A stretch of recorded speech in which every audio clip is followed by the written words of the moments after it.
Bienvenue sur Illico Rando où on apprend à souffrir avec le sourire.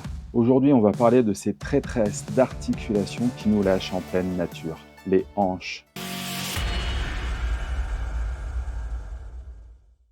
Salut les randonneurs masochistes. Si vous êtes ici, c'est que vous aussi, vous aimez maltraiter vos articulations sur les sentiers caillouteux.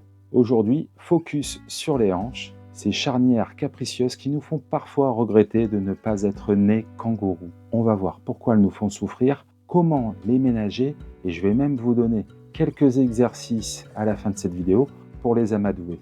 En route pour le supplice. Commençons par comprendre pourquoi nos hanches nous font mal quand on randonne. Figurez-vous qu'il y a 21 muscles qui traversent l'articulation de la hanche. Oui, 21. C'est presque autant que le nombre de fois où vous allez maudire cette décision d'avoir fait cette randonnée quand la douleur se réveillera.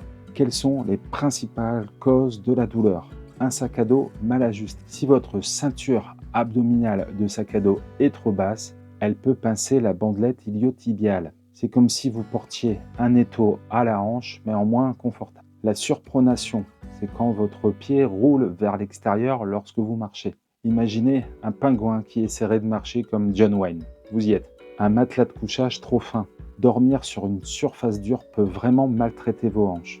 La tendinopathie, c'est une irritation des tendons due à une surcharge. En gros, c'est quand vos hanches vous disent « Oh, stop, on n'est pas des nuls ».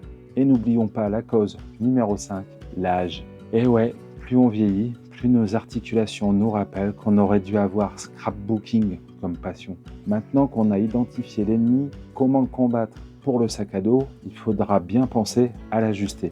La ceinture doit reposer sur les hanches, au-dessus des hanches, sur la crête iliaque, pas en dessous. Ce n'est pas un tutu, on ne cherche pas à mettre en valeur vos hanches de danseuse. Choisissez de bonnes chaussures. Si vous avez tendance à la surpronation et que votre pied ne file pas droit, optez pour des chaussures de randonnée avec un bon maintien. Ça ne vous fera pas marcher comme Usain Bolt, mais au moins vous ressemblerez moins à un canard boiteux. Plus sérieusement, un petit tour chez le podologue, ça peut vous servir. Avec de bonnes semelles, votre pied devrait rentrer dans le droit chemin.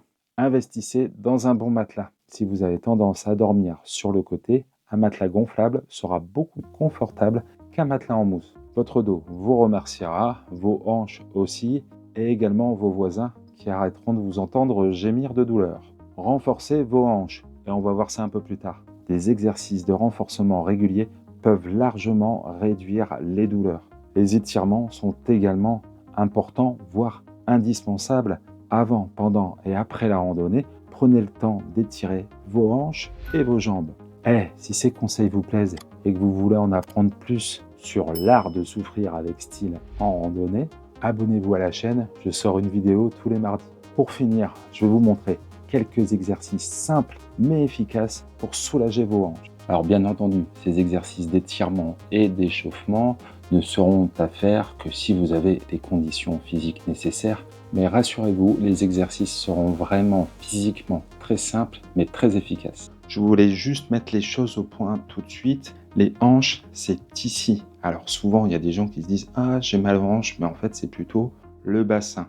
Néanmoins, toute cette zone, on va la travailler, que ça aille des quadriceps jusqu'au bassin en passant par les hanches. De toute façon, il faut travailler une zone très large puisque tout est relié. On va commencer par du renforcement musculaire, puis nous verrons des exercices d'étirement à faire pendant et après vos randonnées.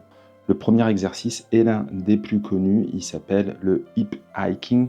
Il va permettre de renforcer la mobilité de la hanche. Pour cela, il vous faudra un petit marchepied ou un parpaing ou un tronc d'arbre comme j'ai fait dernièrement en pleine nature. Alors c'est très simple, vous mettez votre pied sur quelque chose d'un petit peu surélevé, alors plus ou moins, là c'est assez grand, 10 cm ça suffit amplement. Voilà. Maintenant le but c'est de relâcher la hanche et de la remonter. Vous allez sentir tout de suite que ça travaille.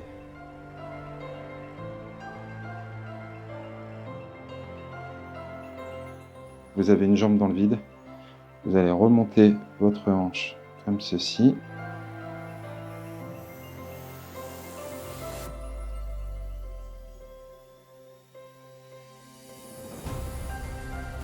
Alors la stabilité, c'est pas facile. Ce Ce que je conseille au début, puis surtout si vous faites ça sur un tronc d'arbre qui ne sera pas forcément plat, c'est de vous aider à vous tenir avec un bâton.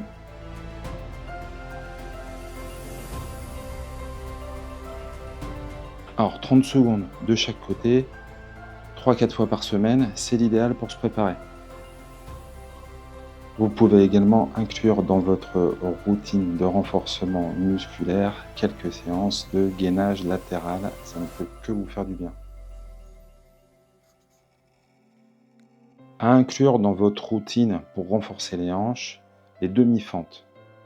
En position debout, les bras croisés, on avance un pied et on effectue une flexion du genou à moitié de notre mobilité. Et on revient en position.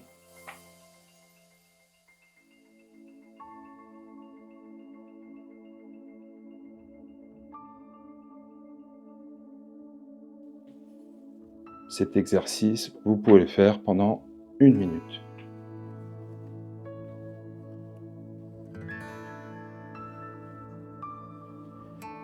Alors c'est un exercice qu'on peut inclure donc dans la routine de renforcement. Vous pouvez également le faire lors de votre phase d'échauffement avant une randonnée. N'oubliez pas d'effectuer une pause de 10-15 secondes entre chaque exercice. On va maintenant faire un autre exercice pour renforcer les hanches, la chaise au mur. Alors, dos sur le mur, genoux légèrement pliés, pas à 90 degrés, ça sert à rien puisque là on va se mettre sur la pointe des pieds. Et vous faites ça 60 secondes si vous pouvez, n'hésitez pas à vous arrêter et à recommencer. Vous allez sentir une tension ici et vous sentez bien que là, ça fait travailler les muscles qui maintiennent vos hanches. Alors restez bien sur la pointe des pieds au maximum.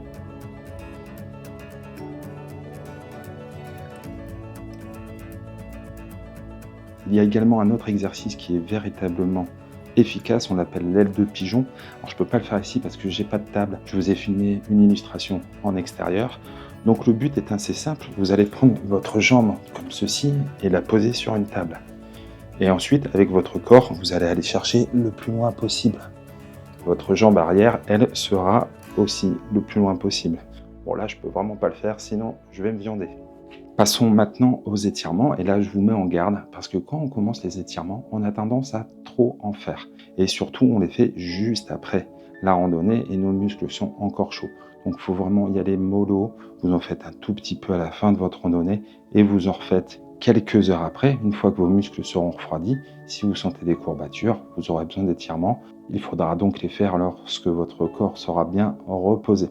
Alors, premier échauffement, vous allez prendre votre pied avec votre main, comme ceci. Là, vous voyez que votre genou droit dépasse de l'autre genou. Le but, ça devait être de le ramener dans le même axe.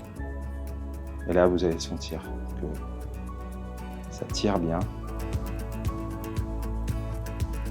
Alors là encore, c'est un exercice qui demande un peu de stabilité. Si vous débutez, vous pouvez avoir le bâton pour vous aider. Et vous verrez que le jour où vous n'aurez plus besoin du bâton, c'est que vous aurez fait d'énormes progrès. Voilà maintenant un autre étirement. Cette fois, on va le faire avec des bâtons. On va commencer par faire une fente avant. On va mettre les bâtons au niveau des pieds, avec un écartement de la largeur des épaules. Et là, on va tendre la jambe. Et on va descendre le genou. On essaye de garder le dos bien droit.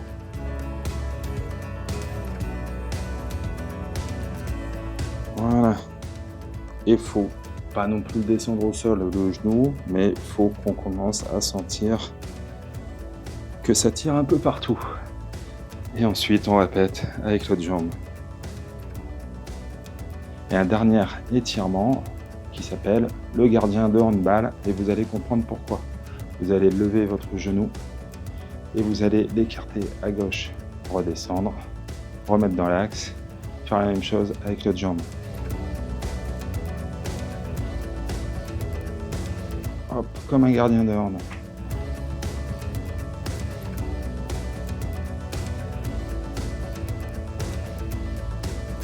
À 90 degrés si vous le pouvez. N'oubliez pas que si vous avez réellement des problèmes de hanche, n'effectuez pas ces exercices sans un avis médical. Si ces petits conseils et astuces sur les hanches vous ont été utiles, merci de liker cette vidéo. N'oubliez pas de vous abonner et d'activer la cloche. Je vous laisse sur une vidéo qui va améliorer votre souffle. Je vous dis à mardi prochain pour une nouvelle vidéo. Prenez bien soin de vous sur les chemins. Ciao!